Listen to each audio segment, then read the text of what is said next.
Class में बताए थे कि धर्मशास्त्र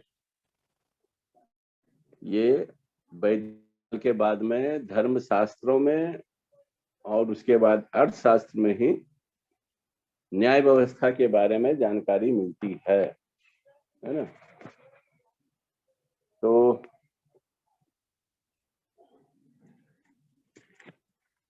धर्मशास्त्र का ही हम बता रहे थे, वो सब जितना था हम धर्मशास्त्र का ही बता रहे थे। लेकिन 6ठी शताब्दी के बाद वाला जो है वो धर्म शास्त्र का नहीं है, क्योंकि 6ठी शताब्दी आते आते अनेक नगरों का, नगर मतलब महाजनपद का उदय हो चुका था, विकास हो चुका था। इसलिए ये सरकार के कई क्षेत्र के हिसाब से, है ना, जिला में या फिर महानगर में न्यायालयों की स्थापना की गई थी, जिसको कि राजमुद्रित न्यायालय कहा जाता था। इसलिए कि राजा के आदेश, मुद्रित मतलब हो गया उसके आदेश से, वो मुद्रा माने मोहर होता था, वो अपना आदेश देता था, उसमें राजकीय मुद्रा का मोहर लगाया जाता था, है ना। तो इसीलिए उसको राजमुद्रित मुद्राएं कही गई है ना।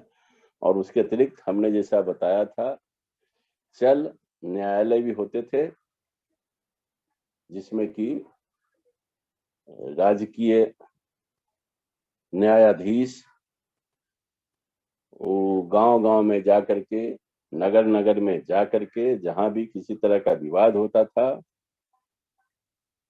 वहां उस मामले को वहां जाते थे और वहां मामले को वो सुलझाने का प्रयास करते या सुलझाते थे।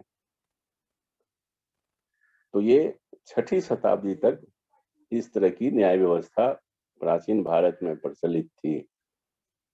लेकिन न्याय व्यवस्था के संबंध में या न्यायदान के संबंध में सबसे विस्तृत और एक सुसंगठित, है ना, या सुव्यवस्थित न्यायदान पद्धति का वर्णन हमें मौर्य काल से देखने को मिलती है।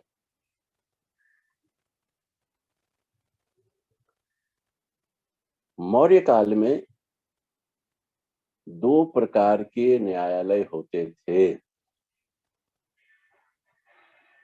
कौटिल्य ने इसका 2 प्रकार के न्यायालयों का वर्णन किया है। एक है धर्मस्थीय और दूसरा है कंटक शोधन।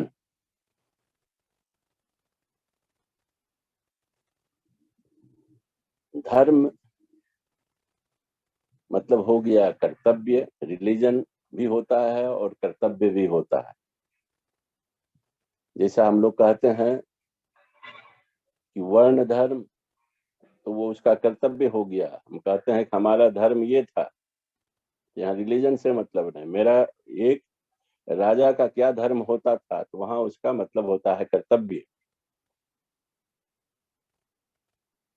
और राजा किस धर्म को मानता है, वहां रिलीजन होगा। धर्म मतलब हो गया कर्तव्य, कर्तव्य मतलब हो गया व्यवहार।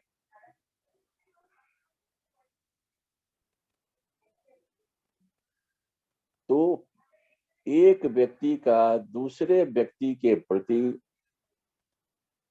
क्या धर्म होता था, उसको व्यवहार कहा जाता था।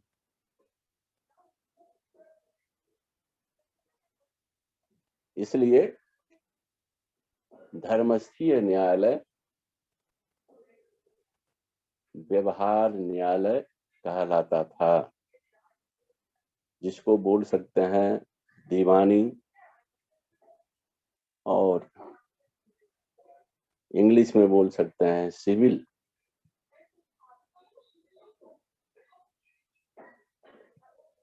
कंटक शोधन न्यायालय, कंटक मतलब होता था कांटा, और शोधन मतलब होता था उसको दूर करना, उसको खत्म करना। नगरों के विकास के कारण राज्य में ये जो है बहुत सारे ऐसे मामले आने लगे जो समाज और देश, समाज और देश, ये दोनों याद रखोगे, समाज और देश के लिए खतरनाक होते थे। यहाँ व्यक्ति दूसरे व्यक्ति से मतलब नहीं था। जो मामले समाज और देश के लिए, देश के विरुद्ध होता था, वैसे मामले की देख रेख या न्याय की प्रक्रिया जिसके अंतर्गत होती थी वह कंटक शोधन न्यायालय में होती थी। तो ये कंटक शोधन का मतलब हो गया फौजदारी, जिसको कि हम लोग इंग्लिश में बोलेंगे क्रिमिनल। तो सबसे पहले हम धर्मस्थीय न्यायालय के बारे में बात करेंगे। धर्मस्थीय न्यायालय माने व्यवहार, दीवानी। इसमें ऐसे मामले जाते थे जैसे परिवार है, यदि पिता है तो पिता का पुत्र के प्रति क्या व्यवहार है, पत्नी के प्रति क्या व्यवहार है, भृत्य, भृत्य मतलब नौकर के प्रति उसका क्या व्यवहार है, मालिक, मालिक का जो है दास के प्रति क्या व्यवहार है। उसी तरह से पुत्र है तो पुत्र का पिता के प्रति क्या व्यवहार है, भृत्य का मालिक के प्रति क्या व्यवहार है, और नौकर या गुलाम है उसका भी मालिक के प्रति क्या व्यवहार। फिर है अपने बड़े जनों के, केवल पिता ही नहीं है, अपने बड़े जनों के प्रति क्या उसका कर्तव्य था, अपने गुरु के प्रति क्या कर्तव्य था। तो ये सब जितने मामले होते थे वे सभी, फिर ये है उसी में आ जाएगा, मतलब कि कोई गबन किया है धन का,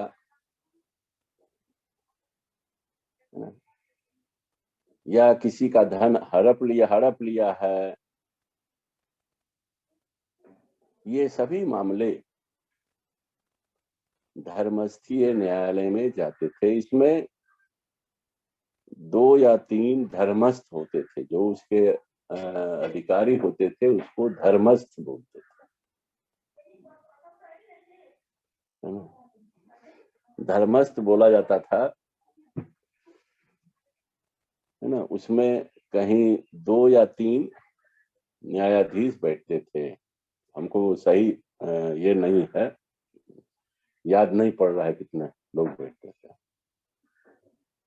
कंटक शोधन जैसा मैंने बतलाया, ऐसे मामले जो समाज और देश के लिए हानिकारक होते थे,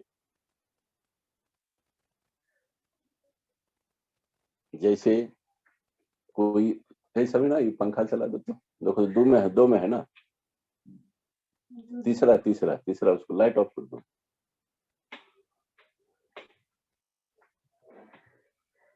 हाँ, तो वो जो है कंटक शोधन में जैसे देशद्रोही का मामला है, ये देश के लिए हानिकारक होता था। बलात्कार का मामला वो समाज के लिए हानिकारक होता था। ये सभी मामले कंटक शोधन में सुने जाते थे। कंटक शोधन एक कठोर न्यायालय होता था।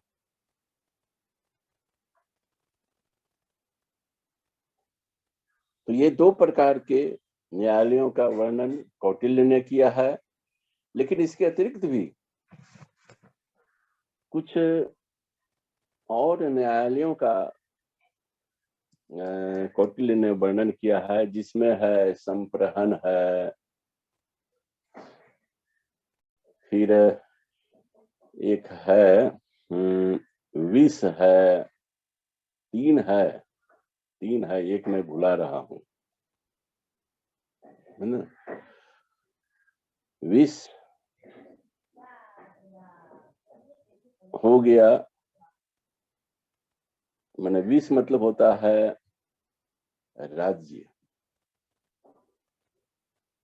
उसका भी कई अर्थ में होता है ना। विष का प्रयोग किया जाता है। दो ग्रामों के बीच, एक है, हम भुला रहे हैं कितने परिवार, 800 परिवारों के बीच में संप्रण है, ऐसे ही करके है, 400 परिवार है, 800 परिवार है, फिर दो गांवों के बीच में, दो गांवों के बीच में या दो राज्यों के बीच में, मैंने प्रांतों के बीच में, वो विश्व में जो है वो सुना जाता था। तो ये तीन प्रकार के न्यायालयों का और अलग से वर्णन किया है। ये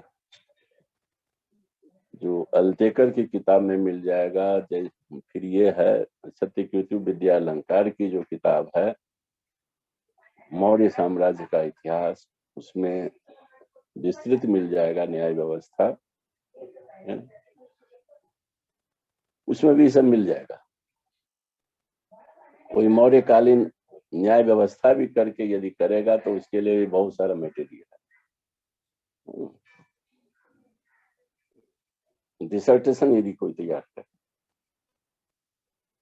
तो ये मौर्य काल में इस तरह की व्यवस्था थी, मैंने सुव्यवस्थित व्यवस्था देखने को मिलती है। ये तो हो गया, सामान्य हो गया, ये राजकीय हो गया, लेकिन इसके अतिरिक्त कुछ गैर सरकारी संस्थाएं भी थी, न्यायालय भी थे। वो संस्था ही थी लेकिन वो न्यायालय भी था। याज्ञवल्क्य ने 3 गैर सरकारी न्यायालयों का वर्णन किया है। कुल, श्रेणी और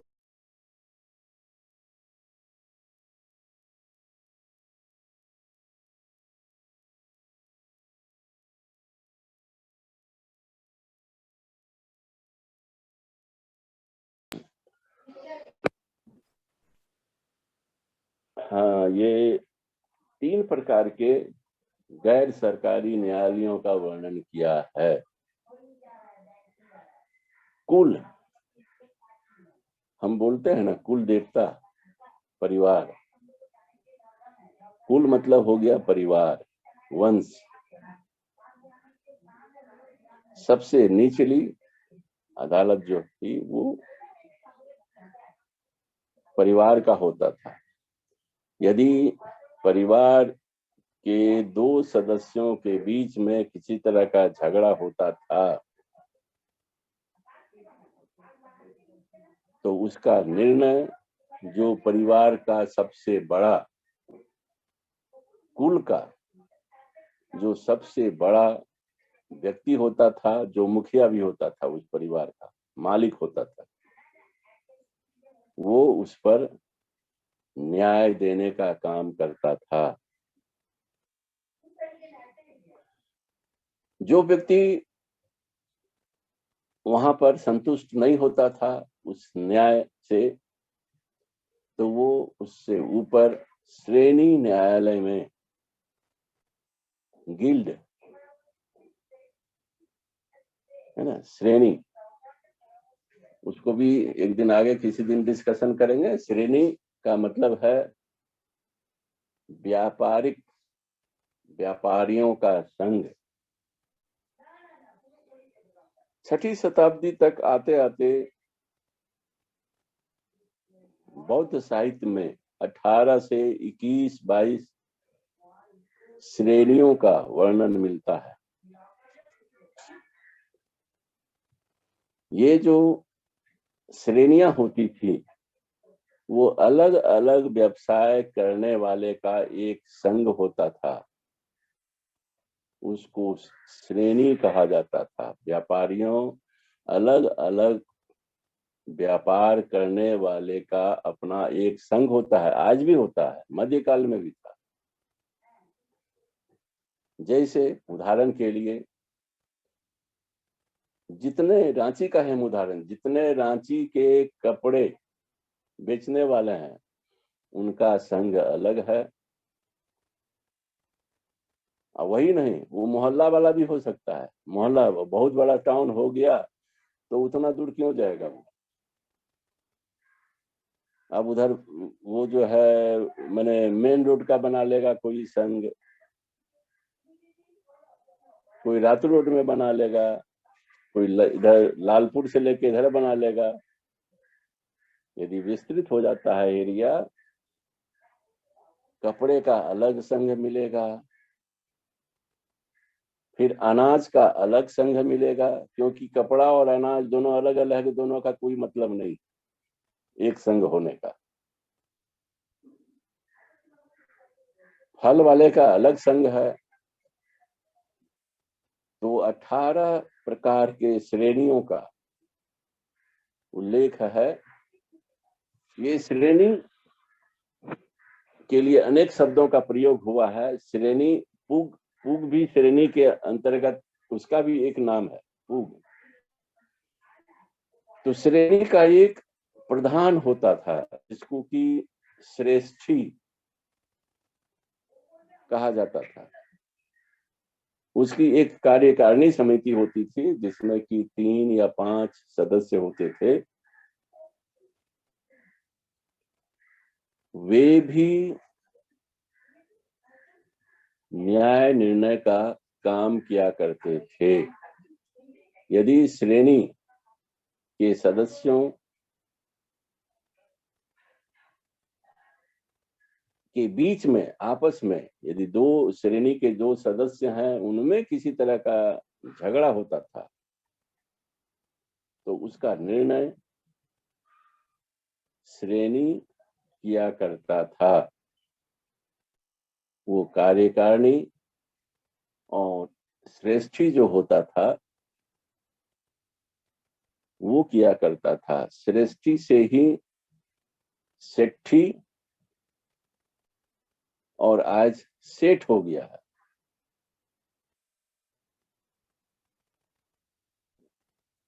क्योंकि हिंदी एक चलंत भाषा है। जो चलंत भाषा नहीं होती है उसका अस्तित्व खत्म हो जाता है, और जो चलंत भाषा होती है वो धीरे धीरे उसमें बदलाव होते जाता है ना। तो जितने नॉर्थ बिहार हैं वो सब हिंदी का ही एक अलग अलग रूप है, चाहे वो मगही हो या चाहे अवधिया हो या फिर ये भोजपुरी हो या अंगिका हो, ये सब जितना है इधर वो सब उसी का रूप है। तो ये आज सेट हो गया है। तो ये जो कुल न्यायालय में जो संतुष्ट नहीं होता था वो श्रेणी न्यायालय में जाता था। और वहां भी यदि असंतुष्ट होता था, उसके बाद वो पूग न्यायालय में जाता था। पूग न्यायालय नगर में, है ना। हमको जो लग रहा है, जो मैंने मैंने ये है, ये तो श्रेणी का जो सदस्य, मान लेते हैं 2 श्रेणी है और उसके बीच में झगड़ा होता था। जैसे कोई चावल का व्यापार करने वाला का श्रेणी है, कपड़ा वाला का, यदि इस दोनों के बीच में यदि झगड़ा होता था तो उसका निपटारा पूग न्यायालय में किया जाता था। और यहाँ भी यदि वो असंतुष्ट होता था कोई पक्ष, तब वह राजा के न्यायालय में जाता था। वो जैसा मैंने बतलाया है कि जो भी हो, जैसा भी निर्णय हो, राजा जो देता था वो अंतिम निर्णय होता था। ये दूसरी बात है कि राजा सभी मामले की सुनवाई नहीं करता था।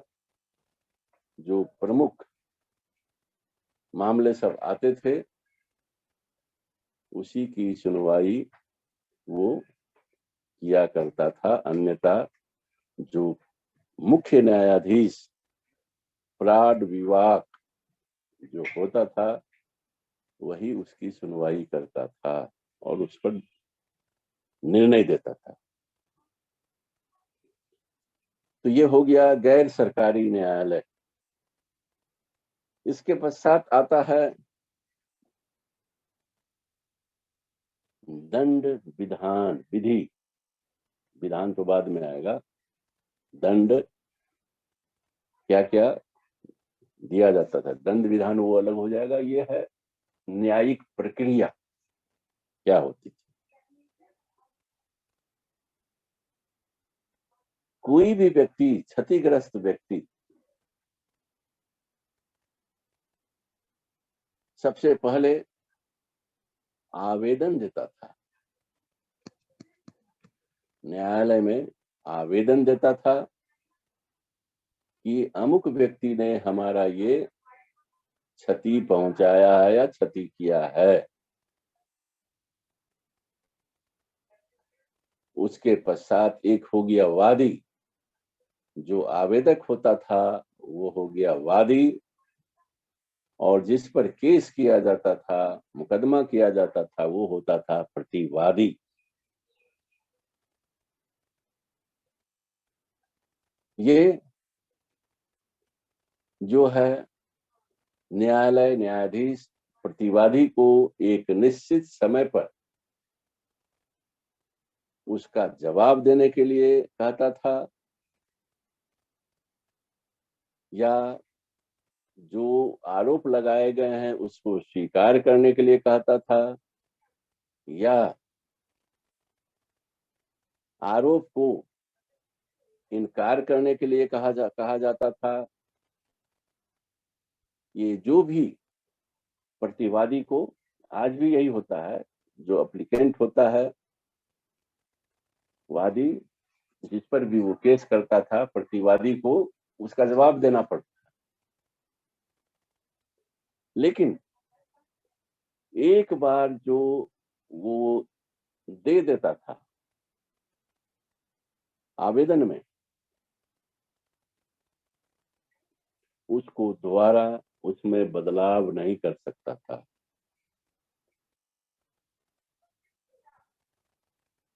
उसके बाद गवाही होती थी।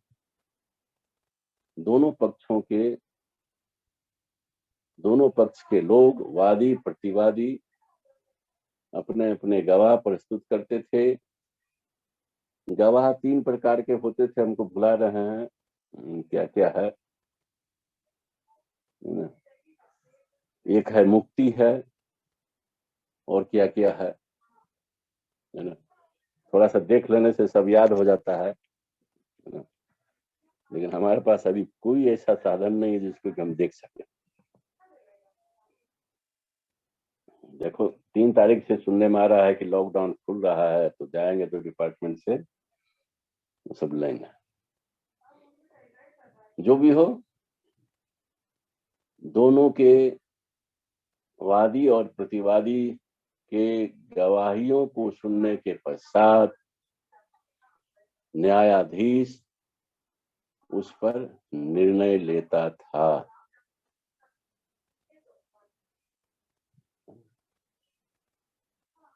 और निर्णय को मानना वो उसका कर्तव्य होता था, धर्म होता था। प्राचीन भारत में हमें वकील का भी उल्लेख मिलता है। कोर्ट में, न्यायालय में वकीलों का भी उल्लेख मिलता है। कोई व्यक्ति वकील के द्वारा भी अपने विचारों को वहां रख सकता था। इसके पश्चात आता है दंड विधान। दंड विधान क्या था? ये हम्मुराबी और एंग्लो सैक्सनों की तरह प्राचीन भारत में भी दंड विधान वर्णाश्रम धर्म पर आधारित था। वर्णाश्रम धर्म कहने का मतलब है एक ही तरह के अपराध यदि उच्च वर्ण के करते थे तो उन्हें कम सजा मिलती थी, उससे नीचे वाले हैं तो उसको अधिक सजा मिलती थी, उससे कम माने हाँ अधिक सजा मिलती थी, और उससे नीचे जो है उसको उससे भी अधिक सजा मिलती थी।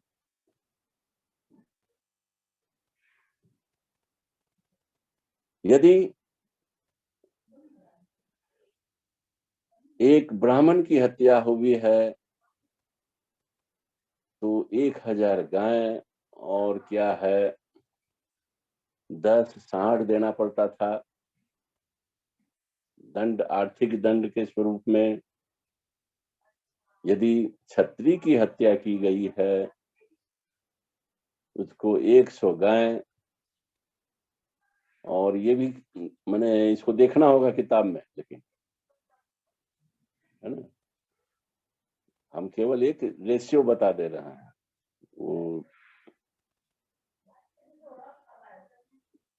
उसमें भी हेर फेर हो सकता है ना। तो उसको एक सांड मिलता देना पड़ता था। उसी तरह से यदि वैश्य की हत्या की गई है तो उसको 10 गाय, मैंने ये 10 गाय, मैंने कम उसको, जो भी करता था उसको कम दंड मिलता था, है ना। शूद्र का तो कोई ये था ही नहीं। बहुत से स्मृति, कुछ नारद स्मृति और बृहस्पति स्मृति ने शूद्र और कुत्ते की हत्या के लिए एक ही समान दंड विधान का प्रावधान दिया है। यदि कोई उच्च वर्ण का व्यक्ति होता था, अपराध करता था, तो उसको कम सजा दी जाती थी। वही अपराध यदि निम्न वर्ग करता था तो उसको कठोर सश्रम का कारावास, कारावास क्या, उसको खदानों में भेज दिया जाता था। और कहीं कहीं जो है यदि शूद्र ब्राह्मण स्त्री के साथ रेप करे, बलात्कार करे, तो उसको चटाई में लपेट कर जिंदा जला दिया जाता था। यदि वही काम क्षत्रिय करे तो उसको शस्त्र से विहीन, शस्त्र विहीन कर दिया जाता था। यदि वैश्य करे उसको कठोर आर्थिक दंड दिए जाते थे।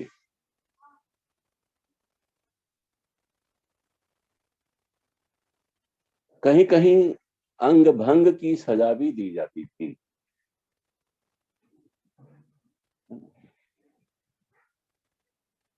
अंग भंग मतलब हो गया कि हाथ काट लो, जीभ काट लो। यदि झूठ बोलता था तो उसका जीभ काट लिया जाता था।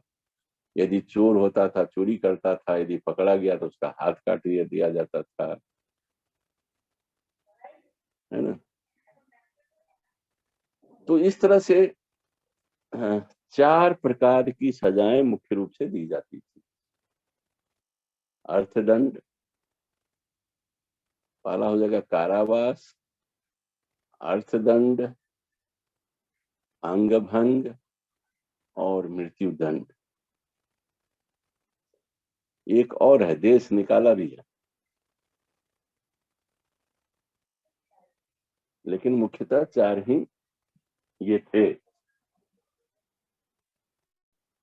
तो ये जो दंड विधान था, यदि कोई व्यक्ति